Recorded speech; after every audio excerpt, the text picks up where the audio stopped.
ગુજરાતની અંદર સતત વધી રહેલા વ્યાજખોરોના ત્રાસ સામે હવે ગુજરાત પોલીસ એક્શન મોડ પર આવી ગઈ છે। વારંવાર સમાચારોની અંદર આપણે જોયું છે કે ગુજરાતની અંદર જે છે તે વ્યાજખોરોનો ત્રાસ વધી રહ્યો છે અને આ ત્રાસના કારણે જે છે તે ગુજરાતની અંદર આત્મહત્યાના પગલાઓ ભરતા લોકો પણ જે છે તેની સંખ્યામાં પણ વધારો જોવા મળ્યો હતો। ખાસ કરીને ખેડૂતો જે છે તે આત્મઘાતી પગલું ભરતા હોય તેવા સમાચારો વારંવાર આપણે જોયા છે, જેને લઈ હવે ગુજરાત પોલીસ એક્શન મોડ પર આવી ગઈ છે। શું છે સમાચારો, વિગતવાર ચર્ચા કરીએ। નમસ્કાર, આપ જોઈ રહ્યા છો ન્યૂ ભારત ન્યૂઝ અને હું છું આપની સાથે વલ્લરી વ્યાસ। ગુજરાતની અંદર સતત વ્યાજખોરોનો ત્રાસ વધી રહ્યો હતો, જેને લઈ હવે જે છે તે ગુજરાત પોલીસ એક્શન મોડ પર આવી ગઈ છે। ખાસ કરીને મોરબીની અંદર પોલીસ દ્વારા એક ખાસ ઝુંબેશ હાથ ધરવામાં આવી છે, જેમાં વ્યાજખોરોના ત્રાસનો ભોગ બનેલા નાગરિકોની રજૂઆત સાંભળવામાં આવી રહી છે।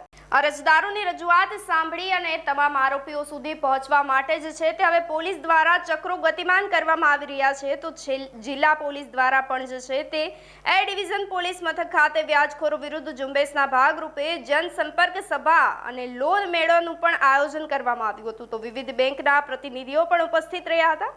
જરૂરિયાતમંદ નાગરિકોને લોન અંગે માહિતી આપવામાં આવી હતી। આ સાથે જ માર્ગદર્શન મળી શકે તે માટે નાગરિકો વ્યાજખોરોના ત્રાસથી મુક્ત રહી શકે તે માટે પણ જે છે તે સમજ પૂરી પાડવામાં આવી હતી। વ્યાજખોરોના ત્રાસ અંગે ભયમુક્ત બની અને પોલીસ મથકે ફરિયાદ કરવા માટે પોલીસ વડાએ અપીલ કરી હતી।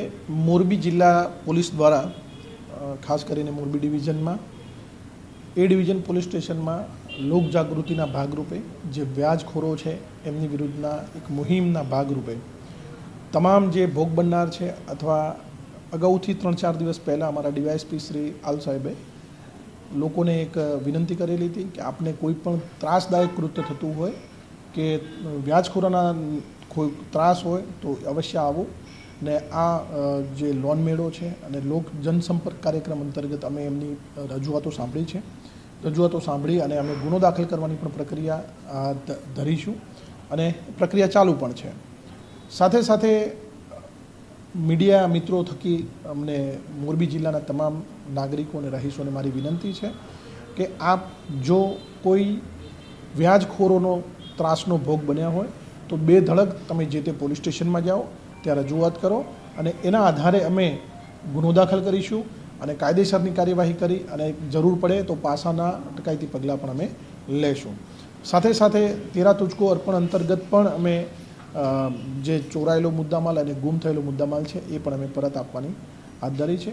લોકોનો રિસ્પોન્સ હવે ભવિષ્યમાં બીજા પોલીસ સ્ટેશનમાં પણ અમે આવી આ પ્રકારની કાર્યવાહી કરીશું।